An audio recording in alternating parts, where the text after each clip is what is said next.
ஐயா பொன்னையா என உருகி ஓயாமல் கோஷம் போடு. ஐயா என் ஐயா பொன்னையா என உருகி ஓயாமல் கோஷம் போடு. மனமாற கூறுங்கய்யா இது மலையேறும் நேரமையா. தலபாரம் இறங்கும் முன்னே நம்ம மனபாரம் இறங்குமையா.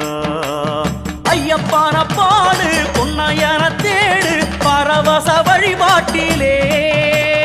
கட்டுங்கட்டி சபரி காட்டு வழியேறு குருசாமி துணையாகவே.